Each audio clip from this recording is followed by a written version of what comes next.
తిరుమల ప్రసాదాల్లో జరిగిన అపవిత్రతను తొలగించడానికి సంప్రోక్షణ జరుగుతోంది. గత ప్రభుత్వం లడ్డూ ప్రసాదంలో కల్తీ పదార్థాలు వాడిందంటూ శాంతి హోమం, పంచద్రవ్య సంప్రోక్షణ చేపడుతున్నారు. తిరుమల పవిత్రతను కాపాడడమే లక్ష్యంగా 3 రోజుల పాటు పవిత్ర యాగం జరగనుంది. మరిన్ని వివరాలు మా ప్రతినిధి దామోదర్ అందిస్తారు. తిరుమల శ్రీవారి ప్రసాదాలు నైవేద్యాలకు సంబంధించి వాడే నెయ్యిలో కల్తీ జరిగిందని బయటికి రావడం, దీని నేపథ్యంలో భక్తుల మనోభిప్రాయాలు దెబ్బతిన్న కారణంగా మరోవైపు ఏదైతే స్వామివారి ఆలయంలో సంప్రోక్షణ అదేవిధంగా కార్యక్రమాలు ప్రస్తుతం కొనసాగుతున్నాయి. దీనిపై మనతో మాట్లాడడానికి ఆలయ ప్రధాన అర్చకులు అదేవిధంగా ఆగమశాస్త్ర సలహాదారులైన వేణుగోపాల్ దీక్షితులు ఉన్నారు. ఆయన అడిగి తెలుసుకుందాం. స్వామి, కార్యక్రమం ఎప్పుడు ప్రారంభించారు, ఎంతవరకు కొనసాగుతుంది? ఓం నమో వెంకటేశాయ.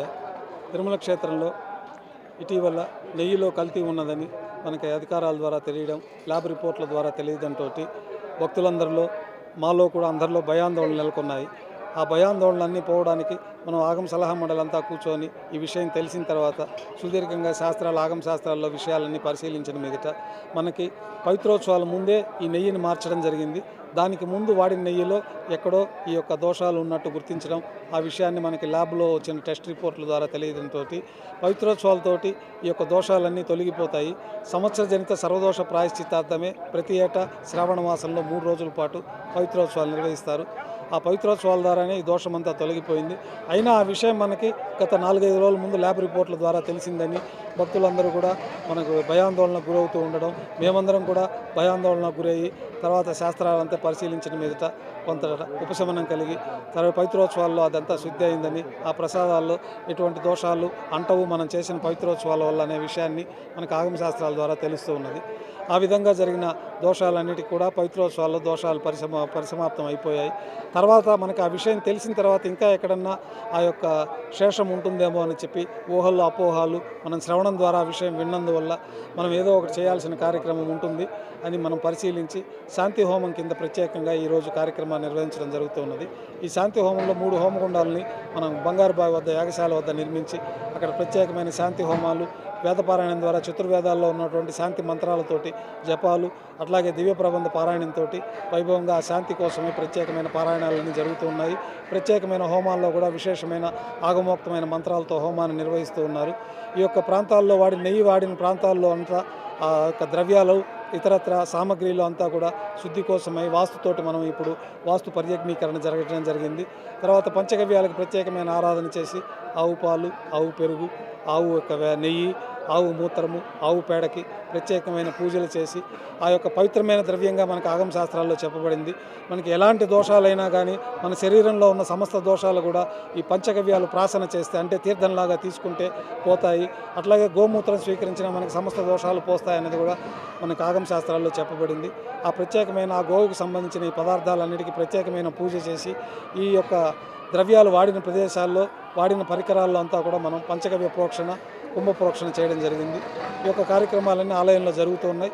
ఇవన్నీ పూర్ణావతి 9:30కు పూర్తి అయిన తర్వాత విశేషంగా స్వామివారికి ఈ శాంతి కోసమే ప్రత్యేకమైన ప్రసాదాలు నైవేద్యంగా సమర్పించి అక్షతారోపణము, కుంభ ప్రోక్షణతోటి ఈ కార్యక్రమాలు పూర్తి అవుతాయి.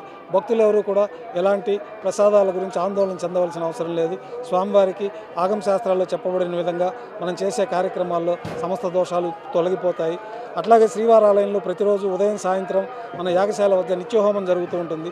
ఆ నిత్యహోమంలో కూడా తెలిసి తెలియక జరిగిన దోషాలు పోవడానికే పూజల్లో కానీ, కైంకర్యాల్లో కానీ, ఇట్లాంటి ద్రవ్యాల్లో కానీ తెలిసి తెలియక జరిగే దోషాలకు ఆ నిత్యహోమం జరుగుతూ ఉంటుంది ఉదయం సాయంత్రం. కాబట్టి మనకు ప్రసాదాలు ఎప్పుడూ పవిత్రంగానే ఉంటాయి. అయితే జరిగిన సంఘటన చాలా దురదృష్టకరం. తెలిసిన తర్వాత మనం ఈ శాంతి ఒక విశేషమైన హోమాన్ని నిర్వహించడం జరుగుతూ ఉన్నది. సరే స్వామి, ఈ అఖండ దీపానికి కూడా ఇదే నెయ్యి వాడారు. అఖండ దీపాన్ని కూడా ఏమన్నా మార్పు చేసేది అవకాశం? ఈ ప్రోక్షణతో అన్ని దోషాలు వెళ్ళిపోతాయి. మనకి అవన్నీ ఆజ్యం అంతా మనకి ఎక్కడెక్కడ నెయ్యి వాడారో ఆ ప్రదేశాల్లో మనకి పవిత్రోత్సవాల్లోనే సమస్త దోషాలు పోయినాయి. భక్తులు స్వీకరించే ప్రసాదాలు, తయారయ్యే స్వామికి నైవేద్యం అయ్యే ప్రసాదాల్లో అంతా కూడా ఈ యొక్క ప్రోక్షణ గావించడం జరిగింది. దేవాలయంలో జరిగే ఈ కార్యక్రమం వల్ల మన తిరుమలలో ఉప ఆలయాల్లో ఉండే దేవతామూర్తులందరికీ కూడా ప్రత్యేకంగా ఈ యొక్క కార్యక్రమం వల్ల శుద్ధి అయిపోయే కార్యక్రమం జరుగుతుందని ఆగమ శాస్త్రాలు చెప్తూ ఉన్నాయి. మీ వంశానుగరంగా మీరు ఇక అర్చకులుగా పనిచేస్తున్నారు. గతంలో ఇలాంటి కార్యక్రమాలు ఎప్పుడన్నా ఇలాంటివి జరిగాయా? అప్పుడేమైనా ఇలాంటి చర్యలు, ఏదైనా నివారణ చర్యలు తీసుకున్నారని మీ పెద్దలు మీకు చెప్పారా? లేకపోతే చరిత్రలో ఏమైనా ఈ తిరుమల చరిత్ర వైభవంలో కానీ ఏదైనా గతంలో ఇలాంటి కార్యక్రమాలు ఎప్పుడైనా జరిగినట్లు చరిత్ర ఉంది? నాకు తెలిసినంత వరకు, మా పెద్దవాళ్ళు చెప్పినంత వరకు తిరుమల చరిత్రలో ఇంతవరకు ఇట్లాంటి పరిస్థితి జరిగినట్టు ఎక్కడా తెలియలేదు. మామూలుగా చిన్న చిన్న ప్రాయశ్చిత్తాలు చేసుకునే దానికి ప్రతిరోజు నిత్యహోమాలు అవి జరుగుతూ ఉంటాయి. దాంట్లో మనకు ఆగమ శాస్త్రంలో చెప్పబడిన విధంగా ఏదన్నా నెయ్యిలో పులుగులు పడడం అట్లాంటివి కనపడినప్పుడు ఆ నెయ్యిని విసర్జించి ప్రత్యేకంగా చిన్న శాంతి హోమంతో ఆ కార్యక్రమాలు పూర్తి అవుతూ ఉంటాయి. ఇట్లా ప్రత్యేకంగా అన్నప్రసాదాల్లో స్వామివారికి నివేదించే ప్రసాదాల్లో కూడా ఈ యొక్క నెయ్యి వల్ల కొంచెం అపవిత్రమైందని, అది కల్తీ జరిగిన దానివల్ల అందరి మనోభావాలు, మనకు కూడా స్వామివారికి అట్లాంటి ప్రసాదం నైవేద్యం పెట్టామనే భయాందోళన కూడా ఉండడం సహజం. అయితే ఆగమ శాస్త్రాల్లో చెప్పబడిన విధంగా మనం అంతా పరిశీలించిన మీదట ప్రతిరేత పవిత్రోత్సవాలు జరుగుతాయి కాబట్టి ఈ దోషాలన్నీ పోతాయి. అయినా మనకు తెలిసింది కాబట్టి ఇప్పుడు ఈ కార్యక్రమాన్ని నిర్వహిస్తూ ఉన్నాం. మేము కూడా అందుకే ఎట్లాంటి ఆందోళన చెందకుండా స్వామివారి అనుగ్రహం ఉంటుంది. స్వామివారికి నివేదించిన తర్వాత అది పరిశుభ్రం అయిపోతుంది. దాని మీద మంత్రయుక్తంగా మనం తులసితోటి ప్రోక్షణ చేస్తాము. ప్రత్యేకమైన సూక్తాల ద్వారానే స్వామివారికి నైవేద్యం జరుగుతుంది. ఇట్లాంటివన్నీ కూడా ఆగమ శాస్త్రాల్లో ఈ పరిశుభ్రం ఏమన్నా తెలియక జరిగేవన్నీ కూడా పోతాయనే ఈ కార్యక్రమాన్ని మనకు ఋషులు నిర్దేశించారు. ఆ ప్రకారం శ్రీవారి ఆలయంలో వైఖానస భగవత్ శాస్త్రం ప్రకారం అనునిత్యం విశేషమైన హోమాలు, విశేషమైన కార్యక్రమాలన్నీ కూడా నిర్దేశించిన విధంగా జరుగుతూ ఉన్నాయి. అయితే ఇది జరగడం చాలా దురదృష్టకరం. ఇప్పుడు మనకు తెలిసి దాన్ని అన్ని సరిదిద్దుకోవడం అనేది మనం చేయాల్సిన కార్యక్రమం. ఆ కార్యక్రమాన్ని భవిష్యత్తులో ఇలాంటివి జరగకుండా మీ అర్చకుల తరఫున ఎలాంటి సలహాలు, సూచనలు ప్రభుత్వానికి కానీ టీటీడీ బోర్డు కానీ ఇవ్వబోతున్నారు? భవిష్యత్తులో ఇట్లాంటి జరగకుండా గౌరవనీయ ముఖ్యమంత్రి వర్యులు చంద్రబాబు నాయుడు గారు నిన్న సూచించడం జరిగింది.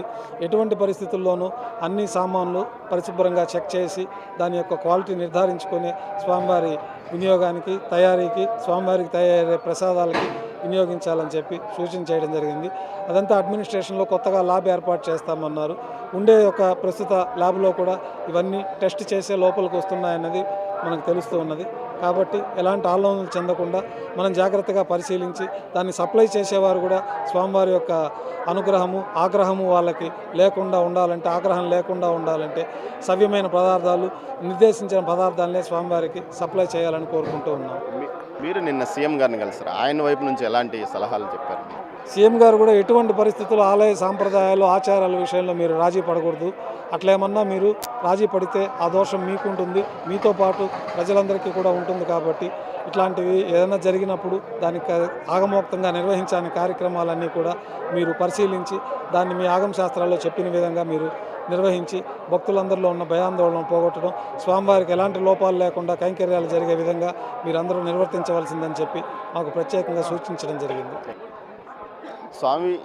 ప్రధాన అర్చకులు చెప్తున్న దాని ప్రకారం ముఖ్యంగా స్వామివారి ప్రసాదాల్లో కానీ, నైవేద్యాల్లో కానీ, అన్న ప్రసాదాల్లో కలిగిన కల్తీకి సంబంధించిన ఏదైతే దోష నివారణ పవిత్రోత్సవాలతోనే ముగిసిందని, అయితే అన్న సత్రాల్లోని పోటులో కానీ, అదేవిధంగా లడ్డూ పోటులో కానీ, నైవేద్యం పోటులో కానీ పూర్తి స్థాయిలో ఈరోజు పంచగవ్వ సంప్రోక్షణ ద్వారా పూర్తి స్థాయిలో సంప్రోక్షణ జరిగిందని, దీనివల్ల భవిష్యత్తులో ఇలాంటివి జరగకుండా కూడా చర్యలు తీసుకోవాలి. ఇదే విషయాన్ని సీఎం కూడా తమకు చెప్పారని, సీఎం ఈ దేవుని విషయంలో రాజీ పడకూడదని ఆయన నిష్కర్షగా చెప్పినట్లు కూడా ప్రధాన అర్చకులు వేణుగోపాల్ దీక్షితులు అంటున్నారు. కెమెరా పర్సన్ పురుషోత్తంతో దామోదర్, తిరుమల నుంచి.